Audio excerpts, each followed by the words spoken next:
Cipher से मुतालिक इमरान खान की ऑडियो लीक्स के मामले की तहकीकात के लिए FIA इंक्वायरी टीम तश्कील दे दी गई है। FIA इस्लामाबाद जोन के सरबराह तहकीकाती टीम के डायरेक्टर होंगे। टीम में ISI, MI और IB के 3 नुमाइंदे भी शामिल होंगे। इस पर बात करेंगे डॉन न्यूज के नुमाइंदे शकील करार से। शकील, बताइएगा मजीद क्या तफसीलात हैं, क्या मालूम हुआ है तहकीकाती टीम के मुतालिक? देखिए, इस हवाले से साबिक वज़ीर-ए-आज़म इमरान खान की जो साइफर से मुतल्लिक ऑडियो लीक्स हुई है, तो उस पर 1 अक्टूबर को वफाकी काबीना ने मंजूरी दी थी कि फेडरल गवर्नमेंट जो है वफाकी एक तहकीकाती कमेटी बनाएगी जो इस मामले की तहकीकात करेगी। इस ऑडियो लीक के हवाले से तो उस पर बाकायदा तौर पर FIA ने नोटिफिकेशन जारी कर दिया है तहकीकाती इंक्वायरी जो कमेटी है उसके हवाले से, और उसमें 5 मेंबरान जो है वो FIA के हैं, जिसमें इस्लामाबाद FIA जोन के जो डायरेक्टर हैं वो उस तहकीकाती टीम के सरबराह होंगे।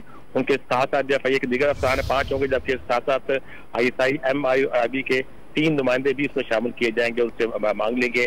और इसी तरह ये कमेटी जो है तहकीकाती कमेटी अपनी रिपोर्ट बनाकर वफाकी काबीना को भिजवाएगी, और उस पर ये बताया जा रहा है कि जल्द ही इम्कान है कि साबिक वज़ीर-ए-आज़म इमरान खान और साबिक वज़ीर ख़ारजा शाह महमूद कुरैशी को भी कमेटी जो है बयान लेने के लिए तलब करेगी।